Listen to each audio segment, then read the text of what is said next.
Namaku Raka, 19 tahun. Aku mahasiswa rantau yang numpang di rumah tante. Baru saja pindah ke Jakarta untuk kuliah teknik informatika di salah satu kampus negeri. Dari desa kecil di Jawa Tengah, aku datang dengan satu koper besar berisi baju, laptop second, dan harapan besar.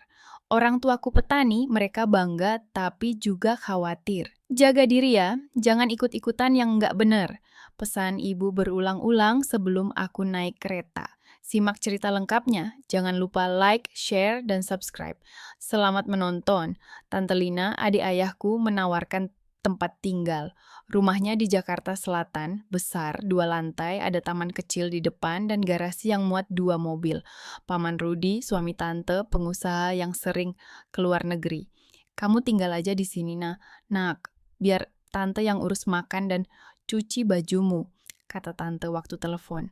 Aku setuju tanpa pikir panjang, hemat biaya kos, dekat kampus, dan ada yang masakin. Sempurna. Hari-hari pertama berjalan biasa. Pagi sarapan bareng tante, siang kuliah, malam belajar di kamar. Kamar aku di lantai atas, persis sebelah kamar tante. Jendela menghadap taman, angin malam enak masuk. Tante Lina orangnya ramah, usia sekitar 30-an, masih cantik, rambut panjang, badan masih kencang, senyumnya hangat. Kadang aku curi pandang kalau dia lagi masak atau nyapu halaman pakai daster tipis. Tapi aku cepat-cepat alihkan pikiran. Dia tante, bukan siapa-siapa, tapi aku laki-laki 19 tahun. Ada kebutuhan yang nggak bisa diabaikan. Di desa dulu, ritual malamku dilakukan diam-diam di kamar mandi atau di gudang belakang rumah. Sekarang, di kamar sendiri dengan pintu terkunci, aku merasa lebih leluasa. Aku mulai sering melakukannya. Biasanya setelah mandi malam, lampu dimatikan, ponsel nyala, earphone masuk, lalu tangan mulai bekerja. Imajinasi liar, kadang nonton video pendek yang aku simpan di folder tersembunyi. Aku selalu hati-hati, suara ditekan, gerakan pelan supaya kasur nggak berderit. Malam itu hujan deras. Kuliah selesai jam 9 malam, aku pulang basah kuyup. Tante sudah tidur, katanya tadi sore capek habis yoga. Aku mandi cepat, ganti celana pendek dan kaos oblong. Lalu rebahan, pikiran lagi penuh. Tugas coding belum selesai, besok presentasi, plus badan penat. Aku butuh pelepasan. Aku ambil ponsel, cari video favorit, volume kecil, earphone masuk. Lampu meja aku redupkan. Tangan mulai bergerak ritmis. Napas mulai berat. Aku hampir sampai puncak. Tiba-tiba pintu kamar terbuka pelan. Raka, tante bawa susu hangat, biar kamu tidur nyenyak. Suara tante terhenti di tengah kalimat. Aku panik, buru-buru tarik selimut sampai dada. Ponsel aku lempar ke bawah bantal, earphone masih nyantol di telinga. Wajahku panas, jantung berdegup kencang seperti mau copot. Tante berdiri di ambang pintu, memegang nampan kecil berisi gelas susu dan biskuit. Matanya membelalak sesaat, lalu dia cepat-cepat alihkan pandangan ke lantai. Aku nggak bisa bicara. Mulut kering. Yang ada di kepala cuma satu, tamat sudah. Tante pasti marah besar. Besok pagi dia telepon paman, lalu paman telepon ayah, lalu ayah marah, lalu aku disuruh pulang kampung, kuliah berhenti, mimpi hancur. Aku bayangkan skenario terburuk dalam detik-detik itu. Tante nggak bergerak.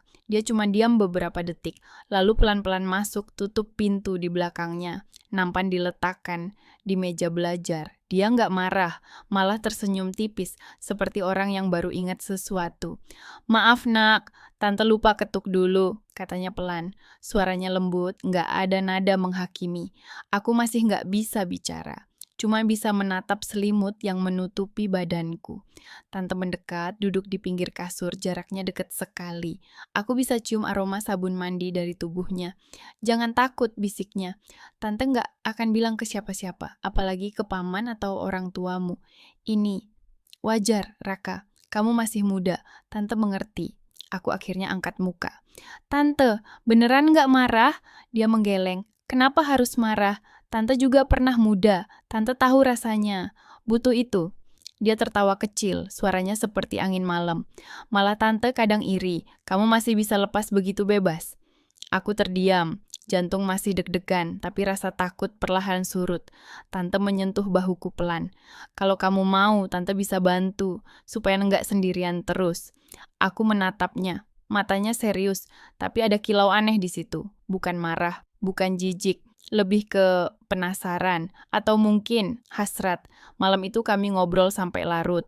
Tante cerita tentang masa mudanya, tentang pernikahannya yang dingin, tentang kesepian karena paman jarang pulang.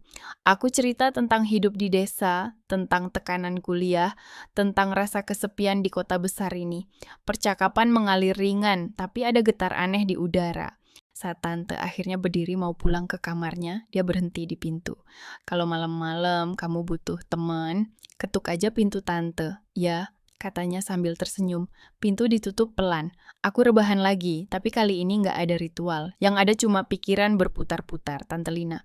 Tante yang tadi mempergokiku, tante yang sekarang malah mengajakku, apa?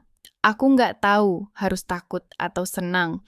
Yang jelas, malam itu adalah awal dari sesuatu yang aku sendiri nggak pernah bayangkan sebelumnya. Pagi berikutnya, aku bangun dengan perasaan aneh. Kepala penuh bayangan malam tadi. Aku takut turun ke bawah. Takut tante sudah berubah pikiran dan marah. Tapi saat aku masuk dapur, tante lagi goreng telur. Senyumnya biasa saja. Pagi, nak, tidur nyenyak? Tanyanya sambil naruh nasi goreng di piringku. Aku mengangguk kaku. Iya, tante. Sepanjang sarapan kami nggak bahas malam tadi. Tante cerita tentang rencana belanja, aku cerita tentang tugas kuliah. Normal banget, tapi setiap kali mata kami bertemu, ada senyum kecil yang bikin jantungku berdegup lebih cepat. Hari itu kuliah berjalan biasa, tapi pikiranku melayang terus. Malam nanti, gimana? Tante serius bilang gitu. Aku pulang sore, rumah sepi. Tante lagi di ruang tamu pakai daster pendek, kaki mulus terlihat jelas. Dia melambai. Capek ya, nak. Tante pijitin bahunya. Aku duduk di sofa, tante di belakangku. Tangannya lembut, memijat pelan. Bau parfumnya enak. Aku tegang, tapi nggak berani gerak. Lama-lama pijatannya turun ke lengan, lalu ke dada. Aku nahan napas. Raka, bisiknya di telingaku. Malam tadi, kamu sering gitu ya? Aku mengangguk pelan. Sendiri terus pasti kurang enak. Tante tahu kok. Malam itu, setelah makan malam, tante ajak nonton film di kamarnya. Paman lagi di Singapura, katanya seminggu baru pulang. Kami duduk di kasur besarnya. Film romantis biasa. Tapi tangan tante pelan-pelan pegang tanganku. Aku biarin. Lalu dia sandar di bahuku. Aku nggak tahan. Aku balas pegang tangannya. Kami saling tatap. Lalu tante mendekat, bibirnya sentuh bibirku. Pertama kali aku ciuman sama perempuan. Lembut, hangat, bikin badanku panas semua. Malam itu kami nggak sampai jauh. Cuma ciuman dan pelukan. Tapi cukup bikin aku nggak bisa tidur. Ritual sendirian sudah nggak terpikir lagi. Yang ada cuma tante. Hari-hari berikutnya, hubungan kami makin dekat. Tante sering panggil aku ke kamarnya malam-malam. Kami ngobrol, pelukan, ciuman. Tante ajarin aku banyak hal. Cara cium yang bikin dia lemes, cara sentuh yang bikin dia mendesah pelan. Aku belajar cepat. Aku tak lagi takut ketahuan. Tante bilang ini rahasia kami berdua. Dan aku percaya. Sudah sebulan sejak malam tante mempergokiku. Sekarang ritual malamku nggak lagi sendirian. Setiap malam, kalau paman nggak ada, tante datang ke kamarku atau aku ke kamarnya. Kami saling puaskan. Tante Lina luar biasa. Dia tahu persis apa yang bikin aku gila. Cara dia gerak, cara dia bisik nama aku, cara dia pandang aku dengan mata setengah tertutup.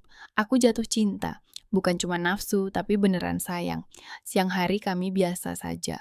Tante masak, aku kuliah, tapi malam hari kami jadi pasangan. Tante bilang dia juga jatuh cinta sama aku. Kamu bikin tante hidup lagi, Raka. Suatu malam hujan deras, listrik mati. Tante datang ke kamarku bawa lilin. Tante takut gelap, katanya sambil tersenyum nakal. Malam itu kami pertama kali sampai akhir. Tante pimpin aku pelan-pelan. Sakitnya cuma sebentar, enaknya lama banget. Aku nggak nyangka bisa sebahagia itu. Pagi-pagi kami bangun bareng, pelukan, ciuman lagi sebelum tante masak sarapan. Aku merasa ini surga, tapi mulai ada rasa bersalah. Tante istri paman. Paman baik sama aku, kasih uang saku, beliin laptop baru. Tapi dia jarang pulang dan tante bilang paman punya wanita lain di luar. Tante cuman balas dendam, katanya. Aku coba terima alasan itu. Yang penting kami bahagia. Di kampus aku ketemu Sari, cewek cantik dari jurusan sebelah. Dia sering ngajak ngobrol, kasih senyum manis. Aku ramah, tapi hati aku udah milik tante. Malam pulang, aku cerita ke tante. Dia cemburu. Jangan deket-deket sama cewek lain ya, nak. Tante nggak mau kehilangan kamu. Aku peluk dia erat. Nggak akan, tante. Aku cuma sayang tante. Hubungan kami makin intens. Tante beliin aku baju baru, parfum mahal. Aku kasih dia hadiah kecil dari uang sakuku. Kami seperti pasangan beneran. Paman pulang mendadak. Bisnisnya lagi sepi, katanya mau istirahat di rumah beberapa bulan. Aku panik. Tante tenang. Santai aja, nak. Kita hati-hati. Tapi susah banget.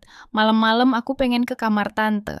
Tapi nggak bisa. Kami cuma bisa saling pandang waktu makan malam. Kadang tante sengaja sentuh kakiku di bawah meja. Bikin aku tegang seharian. Suatu hari paman curiga. Kenapa kalian berdua sering bisik-bisik? Tante cepat jawab, biarin aja mas, kami lagi bahas tugas kuliah. Raka? Paman mengangguk, tapi aku lihat matanya beda. Aku mulai stres, kuliahku menurun, nilai turun. Sari sering nemani aku belajar, dia baik banget. Aku mulai goyah, mungkin aku harus berhenti sama tante. Malam itu, saat paman tidur, tante menyelinap ke kamarku. Kami bermesraan diam-diam, tapi aku bilang, tante, kita harus berhenti, ini terlalu berbahaya. Tante menangis. Jangan tinggalkan tante, Raka. Tante nggak bisa tanpa kamu. Aku peluk dia, tapi hati aku bingung. Besoknya aku putuskan pindah kos. Tante, aku mau belajar mandiri. Tante sedih sekali. Kalau itu maumu, tante nggak bisa maksa. Aku pindah seminggu kemudian. Kos kecil, dekat kampus. Malam pertama sendirian, aku nangis. Ritual sendirian lagi, tapi rasanya kosong. Tante sering telepon. Tante kangen, nak. Aku datang diam-diam kadang. Kami ketemu di kamar tante saat paman ke kantor. Tapi aku semakin yakin ini harus berhenti. Setahun berlalu, aku lulus cum laude, dapat kerja bagus di perusahaan IT. Tante dan paman cerai. Ternyata paman ketahuan selingkuh bertahun-tahun. Tante dapat bagian harta banyak, pindah ke apartemen mewah. Aku sering kunjungi tante. Kami nggak lagi sembunyi-sembunyi. Malam-malam kami habiskan bareng. Seperti pasangan biasa. Orang tuaku awalnya marah besar saat tahu. Itu tante kamu sendiri, kata ayah. Tapi tante datang ke desa. Cerita semuanya, bahwa paman selingkuh duluan, bahwa tante kesepian bertahun-tahun. Ibuku akhirnya kasihan. Kalau kalian saling sayang, ya sudah, kami menikah sederhana, cuman keluarga dekat. Tante Lina sekarang istriku. Ritual malam kami masih sama, tapi sekarang halal, penuh cinta. Aku nggak lagi anak rantau sendirian. Aku punya rumah, punya istri yang aku cintai sejak malam hujan itu. Hidup kadang aneh jalannya, tapi aku bersyukur.